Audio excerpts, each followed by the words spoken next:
이란은 한국 선박의 호르무즈 해협 통항을 차단해야 한다는 주장을 하며 이러한 입장을 대한민국 외교부 측에 공식 전달했다고 합니다.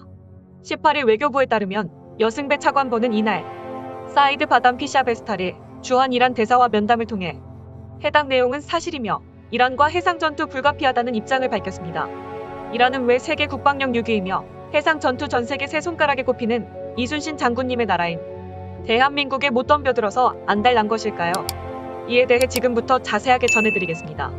현지 시간 13일 이란 정부의 한국 선박의 호르무즈 해협 통항을 차단한다는 이란 언론의 주장과 관련해 대한민국 정부는 이란의 도발에 강경 대응으로 청해부대 급파하겠다라는 입장을 내보였으며 여 차관보는 이 같은 이란의 주장에 국제법적 근거에 의문을 제기하면서 한국 국민의 안전에 위협이 되는 어떠한 불미스러운 일도 발생하지 않도록 양국 간의 소통과 협력을 강화해 나가야 한다고 말을 하며 이란은 전에도 이와 같이 당해보지 않았나. 이란에 얼토당토하지 않은 이러한 선박 납품 및 한국 국민에 대한 적개심, 대한민국은 가만히 있지 않을 것이라는 입장을 전했습니다. 이에 대해 샤베스타리 대사는 식은땀을 흘리며 이것은 이란 정부의 공식 발언이 아닌 언론사의 기고문일 뿐 이란은 대한민국과 전혀 싸울 생각이 없다. 이란, 대한민국과 싸우면 크게 질 것이 당연하며 한국과 이란의 관계 건재하다라고 밝혔습니다. 사이드 하티브자대 이란 외무부 대변인은 현지 시간 18일 정례 기자회견에서 우리는 대한민국과 어떻게 해서든 협상안을 마련할 것인데 미국이 이란과 관련된 모든 현안 해결을 방해하고 있다며 한국이 미국과 이란의 중재국을 맡아주면 안 되겠냐는 제안을 했다고 밝혔으며 이란 주재 한국 대사와 이란 외무부는 대한민국과의 교류에 최선을 다할 것을 밝혔습니다. 이에 동결 자금에 대한 해제 합의가 이뤄졌으며 이를 위해 관련국 대표단이 이란을 방문했다고도 전했습니다. 그는 합의가 이뤄진 동결 자금이 어느 나라에 묶인 것인지 밝히지 않았습니다. 2018년 도널드 트럼프 당시 미국 대통령이 핵합의에서 탈퇴하면서 수백억 달러에 달하는 해외 이란 자금이 동결됐으며 이 중 한국에 묶인 자금은 70억 달러, 약 8조 6천억 원으로 규모가 가장 크다고 알려졌습니다. 핵합의 복원회담과 관련해 하티브자대 대변인은 아직 한 개 이상의 문제가 남아있으며 이들 사안이 해결된다면 최종 합의가 이뤄질 수 있다고 말했으며 오스트리아 빈 회담 분위기는 나쁘지 않지만 미국이 협상을 지연시키고 있다고 비판했습니다. 이러한 이란의 한국 도발은 작년부터 시작되었습니다.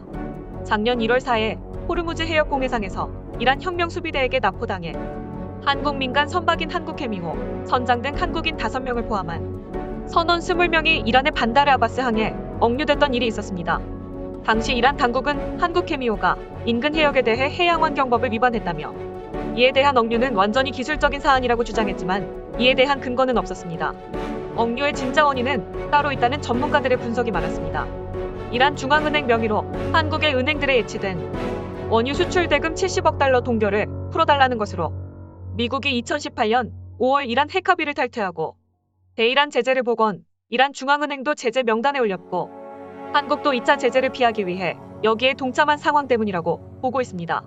한국 정부의 거듭된 요청에도 증거를 제출하지 않으며 계속하여 한국의 화물선을 납포했었습니다.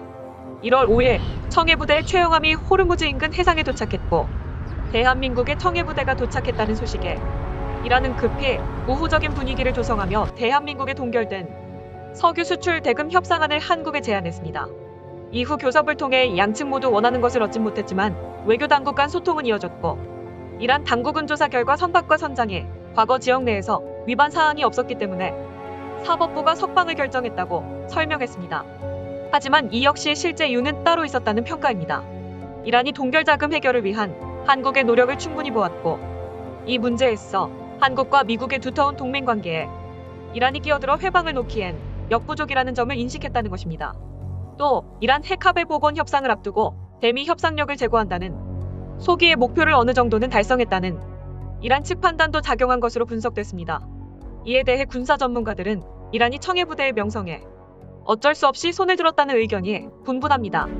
미국의 트럼프 체제에서 이란과 호르무즈 해협 위기에 한국 상선에 피납됐던 지난해 1월 미국의 작전 참여 요구를 회피하는 단독 파병으로 청해부대의 완건함이 대공대함 대잠 중무장 구축함이 현지에서 작전을 시작했고 이 작전에서 이란은 큰 손해를 봤으며 청해부대에 두려움을 갖게 됐다는 의견입니다.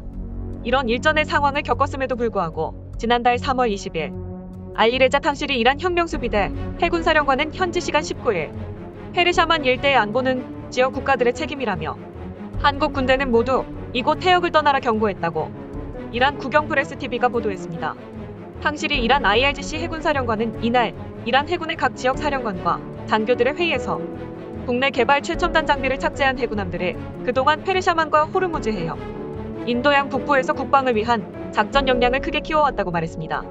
따라서 이란 혁명군 해군은 언제 어느 곳에서든지 이란의 국익을 완전히 보호할 임무를 다하고 있으며 이란의 안보를 해치려는 어떤 음모나 선동 행위도 대처할 준비가 되어 있다고 그는 말했습니다.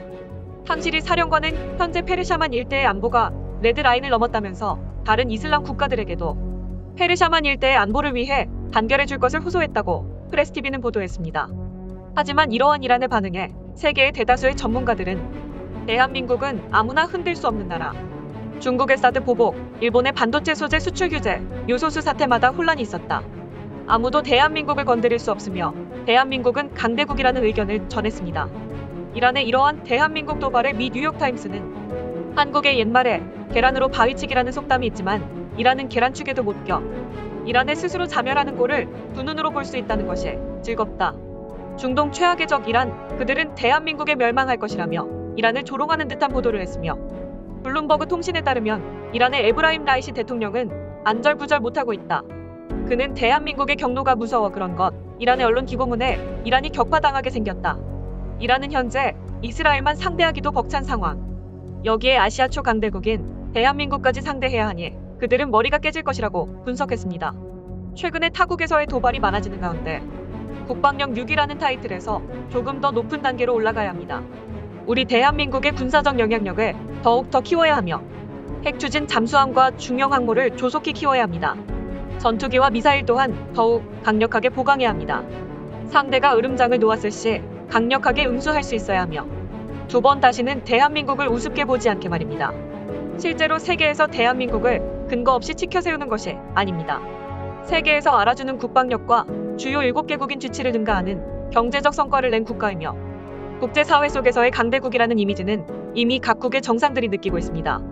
1960년대 이후 국가의 강력한 주도하에 고도 경제성장 및 기간 산업 육성이라는 국가 목표 달성을 위해 업제도 정비, 인프라 확충, 산업단지 조성, R&D 기반 구축을 본격화하여 성공적인 산업화와 경제적 빈곤을 극복하였습니다.